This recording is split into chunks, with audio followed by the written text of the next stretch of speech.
dushimiye Imana yaturinze kandi ikarinda ubuzima bwanyu. Reka dusuze abarundi mwese, reka tubabwire ngo amahoro y'Imana aze ku buzima bwanyu.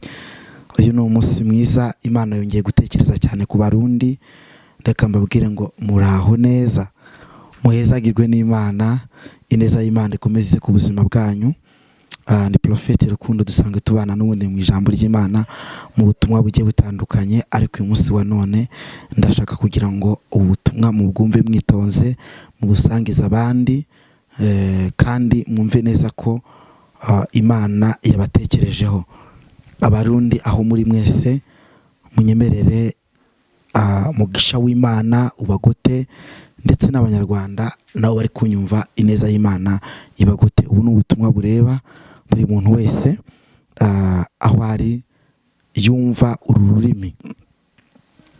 Reka dusenga Imana kugira ngo Imana idushoboze kandi namwe mubashe kutwumva no kudukurikira. Turagushimiye Mwami wacu Yesu Kristo, warinze ubugingo bwacu. Ibyadugaga byari byinshi, ibyagombaga kutwica byari bihari, ariko turagushimiye kutemeye ko bitwica.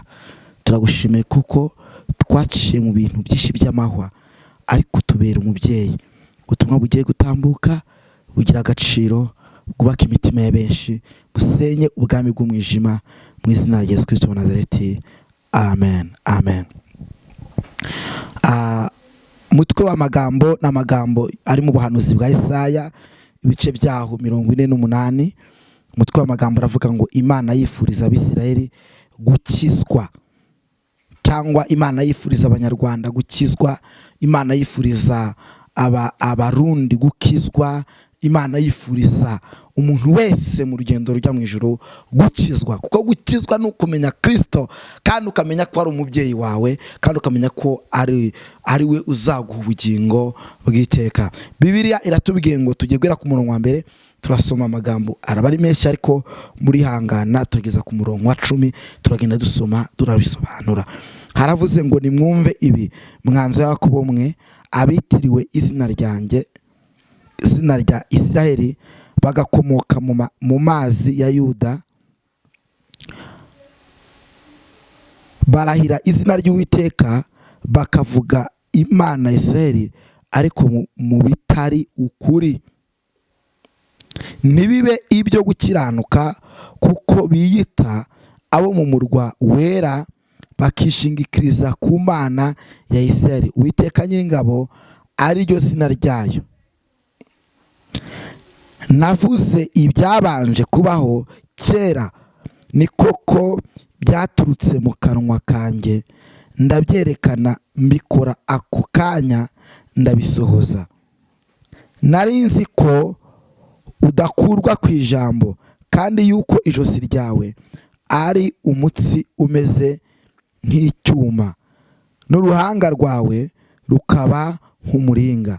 Nicyo cyatumaga mbikubwira uhereye kera, nkabikwereka bitari byaba, kugira ngo utazavuga uti Imana yanjye niyo ibikoze, kandi uti igishushanyo cyanjye kibajwe n'igishushanyo cyanjye kiyagijwe nibyo bitegetswe. Aya ni amagambo Imana yasubiragamo cyane imenyesha Abisiraheli, ariko aharimo Abisiraheli umve ko ari umunyarwanda, ari umurundi, ari umukongomani, ariko cyane cyane abarundi n'abanyarwanda. Warabyumvise, dore byose ngibi, none se mwe ntimwabihamya? None ngiye kukwereka ibishya byahishwe utigeze kumenya, biremwe nonaha, si ibya kera, kugeza uyu munsi ntiwigeze kubyumva, kugira ngo utavuga uti nari mbizi. Ni ukuri koko ntabwo wumvise, kandi ntacyo wamenye uhereye kera, ugutwi kwawe ntikwari kwazibuka, kuko nari nzi yuko wagiranije cyane, kandi wiswe umunyabyaha ukivuka. Ndagirira izina ryanjye mbe ndetse kubarakarira, ndagirira ishimwe ryanjye, nkwihanganire ne kugukuraho. Dore ndagutunganije ariko si nk'ifeza, nkugerageje mu ruganda rwo kubabazwa. Imana dutabare cyane. Twongera 11 kugira ngo birusheho kumvikana neza. Ku bwanjye nzabyikorera, nta cyatuma izina ryanjye ritukwa, kandi icyubahiro cyanjye sinzagiha undi. Imana itugire neza cyane. Ku bwanjye nzabyikorera, nta kizatuma izina ryanjye ritukwa. Aya ni amagambo meza yari imbuzi Imana ihamagara umuhanuzi Yesaya ngo ajye kuburira ubwoko bwa Isiraheli. Ariko iki gihe ndagira ngo umenyeshe ko ni amagambo akugeneye wowe. Icyambere, hari ibyo Imana yababwiye, babwira ko ishaka kugira ngo mutunganwe, ibabwira ko ishaka kugira ngo muvuge ubutumwa bwiza, ibabwira ko ishaka ko mureka ibyaha, ibabwira ko mugomba kuzamuka mukavuga ubutumwa bwa Yesu Kristo. Ariko abantu benshi barabiretse. Imana irashaka ko Burundi, Rwanda, bwira abantu ko Kristo ari bugufiya, bwira abantu ko iki gihe ari igihe cya nyuma, bwira abantu ko bakwiye kwezwa, bwira abantu ko bakwiye gutunganwa, bwire ko abantu igihe kiri bugufiya kandi kiregeje, ku mwami wacu Yesu Kristo azaza ntazatinda. Imana itugire neza cyane. Irindi jambo ritubwiye rirakomeye, ni ijambo ryantangaje cyane. 11 arabisobanura ngo nge ku bwanjye nzabyikorera, kandi nta kizatuma izina ryanjye ritukwa. Imana itugire neza cyane. Hari ibintu byinshi abantu bari gucamo, cyangwa hari ubuzima bwinshi abantu barimo buri gutuma abantu bibagirwa Imana. Yewe Burundi we, yewe Munyarwanda we, ongera wibuka Imana, imirimo yagiye gukorera, wongere ushima Imana. Abantu ntabwo bagishaka gushima Imana, abantu bibagiye gushima Imana, abantu bibagiye gukorera Imana. Ariko uyu munsi nje kongera kubwira Abanyarwanda, nje kongera kubwira Abarundi ngo nimwongere muhaguruke mushima Imana, muvuge gukomera kw'Imana. Mbese niki giri gutuma abantu mureka kongera kuvugira Imana? Imirimo y'Imana nta bisigaye bitangaje, nta muntu ujyagara mu rusengero ngashima Imana. Bisigaye bitangaje, nta muntu ukivuga ngo Imana yakoze ibi ngibi. Ese koko ntabyo yakoze? Ese koko nta Imana yakoze ku buzima bwawe? Nshuti yanjye, ijambo rya mbere ry'ubutumwa ni ijambo rivuga ngo nimwongere mushime Imana. Kabiri, ni ijambo ryitwa kureka ibibi. Kureka ibibi, iyo tuvuga kureka ibibi, ni ijambo ryumvikana mu Kinyarwanda, ariko ndakeka umuntu wese wabyumva atagira icyo nakita gushidikanya. Ariko reka misobanuro gato cyane. Ese niki Imana ishaka ko bibi abantu bareka? Icyambere, abantu nibareke ubugambanyi, abantu nibareke ubusambanyi, abantu nibareke ukuroga, abantu nimusigeho kwica abantu b'Imana, abantu nimusigeho kuvuga gusebanya, abantu nimusigeho, nimureke ibibi byanyu, ubu nimugarike Uwiteka Imana azabagirira ibambe. Imana ihimbazwe cyane. Ijambo rya kabiri nsa kuvuga cyane ni ijambo ribisobanura, kavuga ngo nicyo cyatumaga, murongo wa 5, mbikubwira wereye kera, nkabikwereka bitari byaba, kugira ngo utazavuga uti Imana yanjye niyo ibikoze, kandi iti igishushanyo cyanjye kibajwe n'igishushanyo cyanjye kiyagijwe nibyo bitegetse. Ndagira ngo mbwire ngo hari ibintu byinshi byitirira Imana, harimo abantu nuko bamwe muri twe cyangwa bamwe mu bantu bitirirwa izina ry'Uwiteka.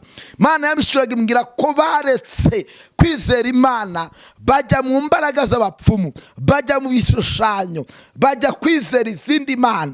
Ariko Uwiteka arashaka kugira ngo abe ari we wenyine musenga kandi mukamwubaha. Haleluya, haleluya, haleluya, haleluya. Imana irashaka ko abantu bayigarukira. Imana irashaka ko abantu basenga Imana by'ukuri no mu mwuka. Imana irashaka ko nshuti yawe uhindura adresse, hindura ubwami bw'umwijima urimo, hindura ubwami bwa Satani urimo, hindura ubwami bwa Satani urimo. Wowe wizera Imana na Kristo mwizere azakugira neza. Irindi jambo rya gatatu Imana yampaye ni ijambo rivuga ngo hari ibintu Imana ije gukora abantu bose bagatanga. Imana ije kongera kwigarura icyubahiro cyawe. Abarundi bwe Imana ije kongera kwigarura icyubahiro cyawe. Abanyarwanda Imana ije kongera kwigarura icyubahiro cyawe. Ni Imana y'ibihe, ni Imana ihindura ibihe, ni Imana ikora imirimo n'ibitangaza, ni Imana ikiza, ni Imana itabara. Haleluya. Icyambaye abasa ukimara kumvira ijambo ukumva icyo Imana iganira nawe. Bibiliya bivuze ngo njyewe ku bwanjye nzabyikorera kandi nta kintu na kimwe kizatuma izina ry'Uwiteka Imana rigira gute ritukwa. Abantu benshi batukije izina ry'Imana, abantu benshi bagishaka gusenga, abantu benshi bagishaka kumva Imana, abantu benshi bagishaka kwihana, abantu benshi bagishaka kongera kugarukira Imana. Ariko nshuti yanjye icyamuka iyo wari waye maso ukongera ugasengera urugo rwawe, iyo wari waye maso ugasengera ejo hazaza hawe, iyo wari waye maso ugasengera iterambere ryawe, iyo wari waye maso ugasengera aho ukomoka, iyo wari waye maso ukongera ukinginga Imana. Iki ni igihe cyo gusenga, iki ni igihe cyo guhamagara Imana, iki ni igihe cyo kwinginga Imana, iki ni igihe cyo gutaka, iki ni igihe cyo kuboroga, iki ni igihe cyo guhendahenda Imana, iki ni igihe cyo kongera kubwira Imana ikakugarukaho. Haleluya. Iki ni igihe cyo kubwira Imana ukayibwiza ukuri, yaragize kongera ikakugarukira ikakugirira ibambe.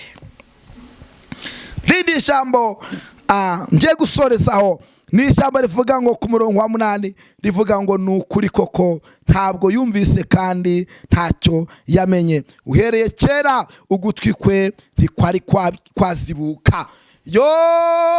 Hari ibintu byinshi Imana yagiye babwira murabizi, ariko Imana ibabajwe nuko mutabimenya, Imana ibabajwe nuko mutabyumva, Imana ibabajwe nuko mutabiha agaciro ngo mubyumve neza. Imana icyo kintu cyarayibabaje, ariko irashaka umuntu wese agenzura akareba agatekereza neza yitonze iby'Imana yavuze, no kubikora izabikora. Iby'Imana yakubwiye no kubikora izabikora. Nshuti yanjye twavuga byinshi, ariko kimwe cyo gitumye Imana itangaza aya magambo nuko Imana yifuriza abanyarwanda abarundi ko bakizwa.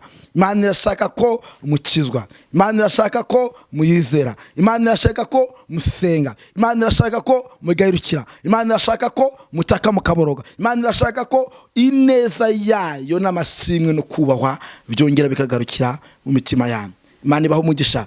Mbese hari utsinzwe n'ijambo, ese arumvise icyo Imana imubwiye. Reka dusengane Imana. Turagushimiye Kristo kubwo ubutumwa butambutse. Hereza umugisha wumvisha ubutumwa, hereza umugisha abanyarwanda n'abarundi n'umuntu wese utagushimaga yongera gushime. Wari uri mu bibi abivemo akugarukire, uramugirira ibambe. Uri Imana y'imbabazi, uri Imana ibabarira, uri Imana y'urukundo, uri Imana itabeshya, uri Imana isobanura, uri Imana ikuraho, uri Imana yubika, uri Imana yubura, uri Imana yambika, uri Imana irengera. Uhereye aka kanya ineza y'Imana ibe ku buzima bwacu mu izina ry'Yesu Nazareti. Amen. God bless you. Umugisha w'Imana ubabeho. Mwari muri kumwe na Prophet Rukundo.